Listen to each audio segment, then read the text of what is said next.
Before we dive into the story, please take a moment to subscribe to my YouTube channel to show your support.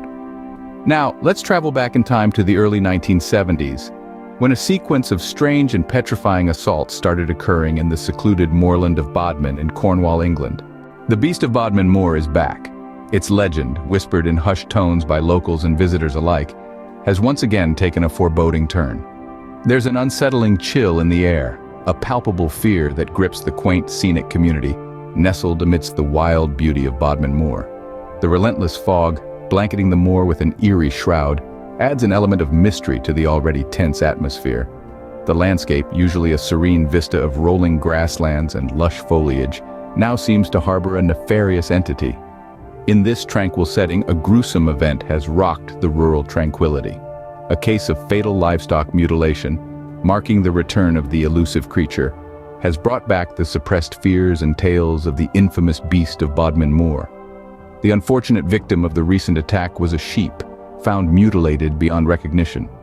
Its lifeless form, once a symbol of pastoral harmony, lay grotesquely disfigured, painting a chilling picture of the carnage that unfolded under the cover of night. The sight was horrific, enough to send shivers down the spine of the most hardened observers. Its wool, usually soft and pure white, was stained with the cruel evidence of its untimely end. The sheep belonged to Mr. Jones, a local farmer well known in the community for his kind heart and love for his livestock. Mr. Jones, a stoic man, was found visibly shaken by the incident. His eyes carried the weight of the loss, a mix of grief, shock, and an undercurrent of fear. He knew the beast had returned, the beast whose stories he had heard from his grandfather, the beast who had remained dormant for so many years. Mr. Jones recalls the ominous events leading up to the fateful night. He speaks of a large, hairy creature, its figure barely discernible in the gloomy twilight, lurking in the shadows just on the fringe of his property. The sight of the beast brought a cold realization, a confirmation of his worst fears. The Beast of Bodmin Moor was back before the attack. The attacks persisted, unrelenting and brutal, causing a widespread ripples of dread among the populace as people began to fear for their own safety.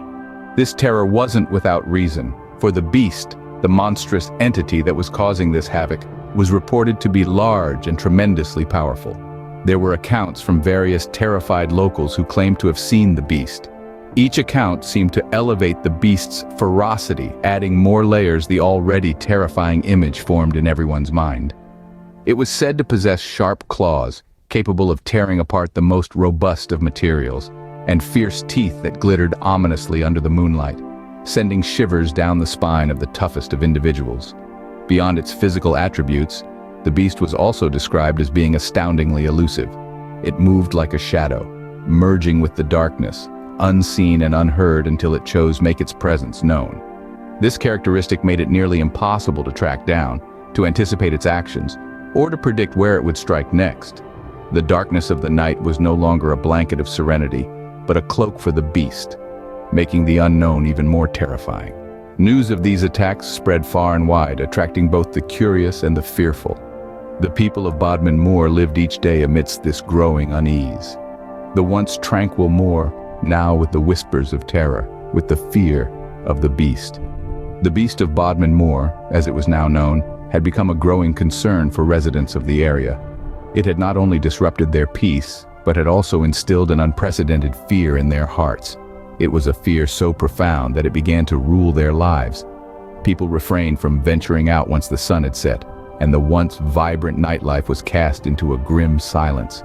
The streets, bustling with activity, were now deserted long before twilight. And the fear didn't stop there. Some were contemplating the unthinkable, considering deserting their homes, their sanctuary, to escape the terror in the form of the beast. Soon, every corner held conversations, every creak in the night caused hearts to race, and every shadow held the potential of being a hiding beast. Some people are afraid to go out at night, and others are even considering leaving their homes, became the common refrain, echoing the profound fear and uncertainty that had gripped the residents. The police were called in to investigate the heinous attacks, their minds burdened with the task of finding the truth in the midst of all the chaos. They arrived at the crime scenes, their eyes scanning and their minds whirling to find even a trace of evidence about the identity of the beast. Yet despite their best efforts, their search proved to be futile. the beast's identity remaining shrouded in mystery. The evidence was elusive and the answers were not forthcoming, leaving the police with nothing but dead ends and unanswered questions. In the face of the mounting pressure and the continuous attacks, the police, with their hands tied, were left with no other choice but to dismiss the claims about the beast.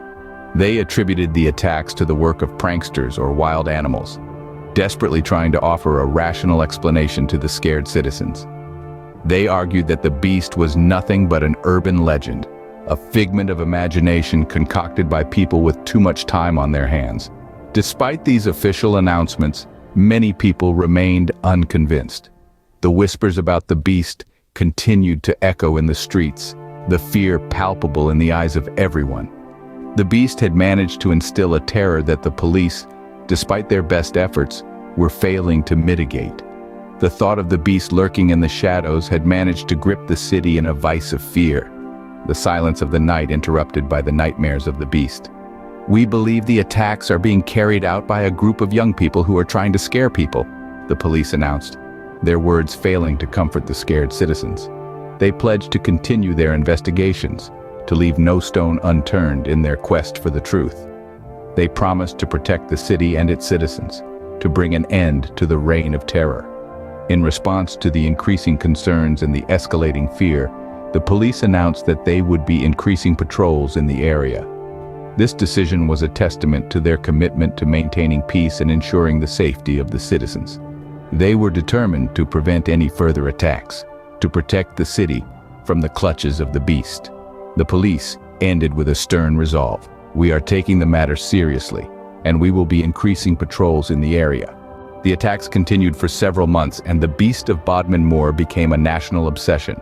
This creature, this enigma, this horror that had taken residence in the shadows of Bodmin Moor, had turned our small corner of the world into an epicenter of fear and speculation. It wasn't just something local anymore. It had grown far beyond that. It was not just a story whispered in hushed tones among the locals or embellished details shared over pints in the local pub. It was a global spectacle, a chilling tale that had somehow managed to capture the collective imagination of the world. Beast of Bodmin Moor had become an international phenomenon, a tale that was being featured on the front pages of newspapers and glossy covers of magazines from London to New York, Tokyo to Sydney. Every day the mail would arrive crammed with letters and requests from various media outlets around the globe. They wanted interviews, they wanted photographs, they wanted first-hand accounts. They wanted to know the truth of what was happening on the moor. Some wrote with a tone of skepticism, others with a sense of intrigue and excitement. But they all wanted to know more about the beast. The story spread like wildfire, each new report only adding fuel to the flame. Every sighting, every attack, every eerie howl in the night pushed the story further into the public consciousness. It wasn't just a story anymore, it was a legend in the making. The beast of Bodmin Moor was no longer just our beast, it was the world's beast. Then took notice. The town was awash with a mixture of excitement and dread when the news broke out. Hollywood had decided to immortalize our beast, our terror, into a cinematic experience. It was a shock for us all. The story that had kept us awake at night, filled us with fear and anxiety, was now going to be a source of entertainment for others. We're making a movie about the beast of Bodmin Moor. It's a terrifying story that's sure to keep audiences on the edge of their seats. In 1976, the attacks finally came to an end.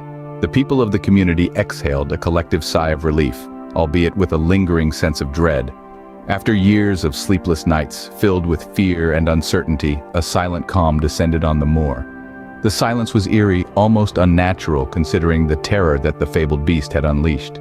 Yet it was also strangely comforting, a testament to the people's resilience in the face of unknown terror. The beast was never caught, and its identity remains a shrouded puzzle that has eluded resolution for ages. Theories have circulated over the decades, some believable and others far-fetched. Some speculate that the beast was an exotic big cat, others believe it was an unidentified native species, and some even feared it was a supernatural creature. The lack of a definitive answer only stoked the flames of speculation and imagination. The legend of the beast of Bodmin Moor has ingrained itself into the fabric of the local culture and beyond.